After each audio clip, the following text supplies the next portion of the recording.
Hey YouTubers, and anybody who's a prospective Telluride owner.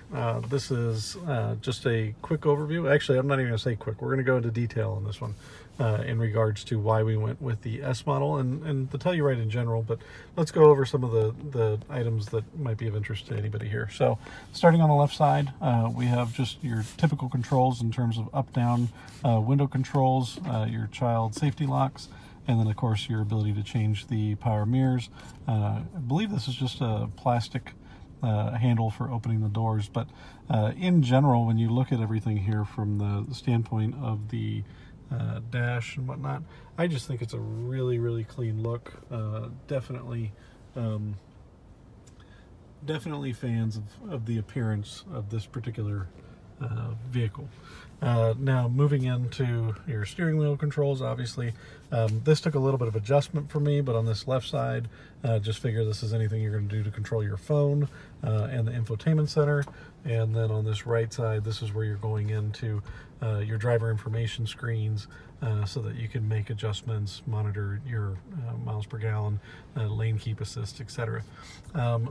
Talking about good, bad, and indifferent. I mean, I really like the way everything looks and works together. There are some areas here where I would say competitors have an advantage. I'll go over that in more detail in a moment. When we get to the infotainment center, you obviously just get an 8-inch infotainment, which I'd say is pretty standard in most vehicles that have a nice entertainment center.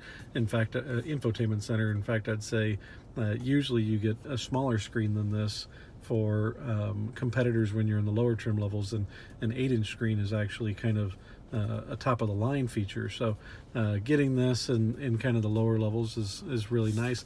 I'm a fan of hard touch buttons. I didn't think so until I actually got an infotainment center that everything had to just be controlled on the screen. And frankly, I realized how much I miss buttons. So this was actually perfectly fine for me.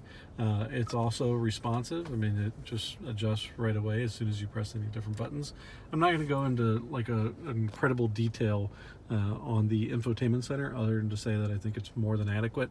It isn't on par with some of its competitors, but by the same token, it's not bad either. I would say it's class average. And then when we get into, our typical controls, obviously you just, again, knobs for adjusting your air conditioning and heat, as well as, directing defrost, etc. Then we've got our buttons, driver, passenger side, that you would use for controlling your heated or cooled seats. In this case, all we have is heated seats, not cooled seats. And then this section down here is kind of a little cubby where you put your phone, as well as you've got your 12-volt charger, and you actually have 2 USB ports. This one's for connecting to autoplay, and this one over here is actually for your additional charging for your passenger. 2 cup holders here, as well as 2 in the door. Your knob selector for your different all-wheel drive, if you happen to get the one that has all-wheel drive. Parking brake, the on-off for the auto start stop, parking assistance, and auto hold. I'm not going to go into super detail there, but I will maybe discuss those in a later video. And then of course the passenger side is, well, the passenger side, as well as you just have your additional kind of cup holder over there. So in general, we really like the vehicle. Now let's compare it to maybe some of our competitors. So to start with, some little quirky things. For me, 6-foot tall guy, I don't know if this matters for everybody or just me, but this is a little bit more straight in terms of the way they design this center console, center stack area. In the CX-9 and in the Atlas, one of the problems that I was having, and a big reason for why I didn't go with either one of those, is when I drive, this is where my foot position is when I'm on the gas pedal. If I get where I want to relax, I'll lean it over to the side, but you'll notice I still got some room here. Now with the CX-9 and the VW Atlas, the big issue that I had was they were designed at more of a tight and tough angle, kind of coming over to where the start stop button is here, and so that was actually pushing my knee out, and then my foot would have to go this way.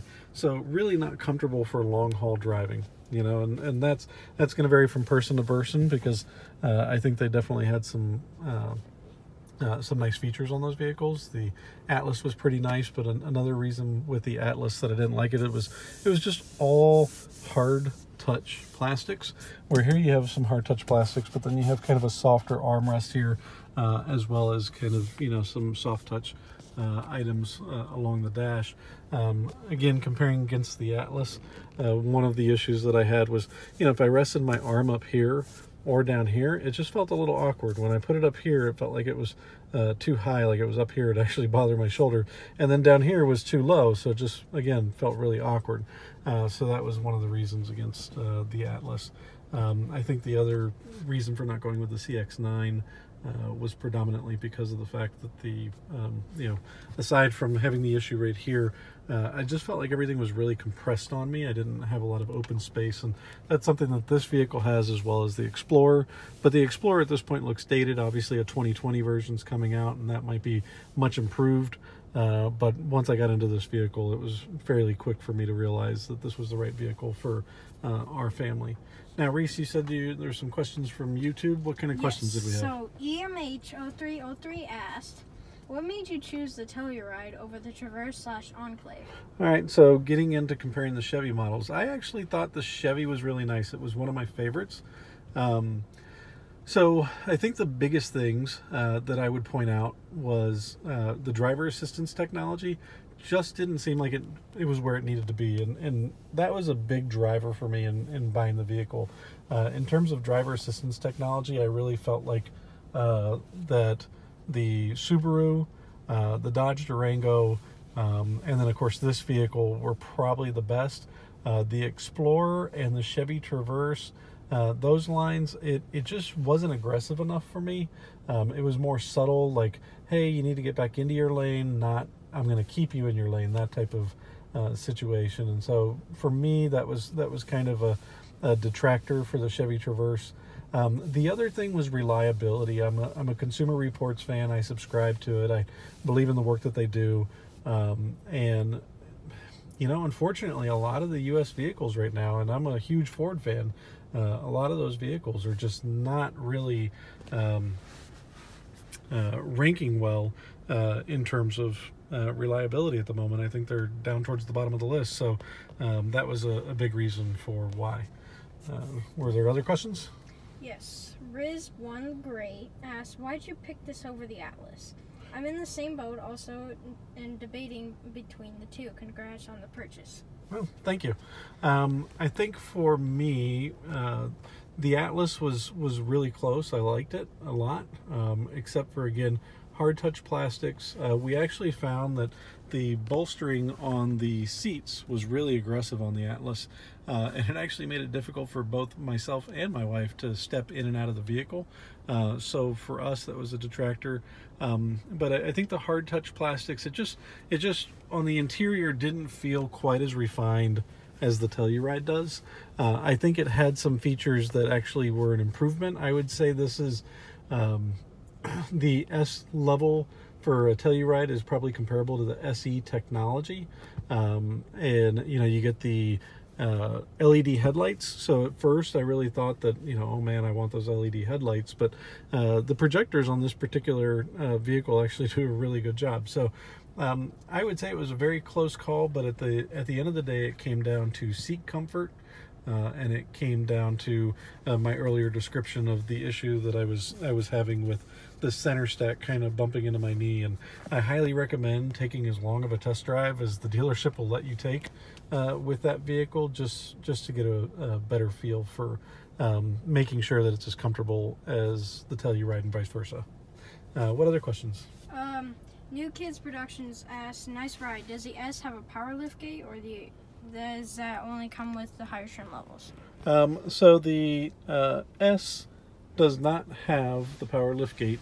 It does have a spot, and actually glad that question was asked. So you'd have a spot right here, typically, where you would have a button for the power liftgate, and then of course there's one on the liftgate as well. But great question, because here's the key fob, and this is for the S, and you'll notice that there's actually a little hold button for the the liftgate. And it's my opinion, just from some research that I've done online, and actually one of the reasons why I went with the S-Level, that some of the features that I wanted, I can add aftermarket and still have them look and feel stock. And the liftgate is actually one of those options that I'm thinking about having added as a aftermarket technology. Did we have any more questions? No, that seems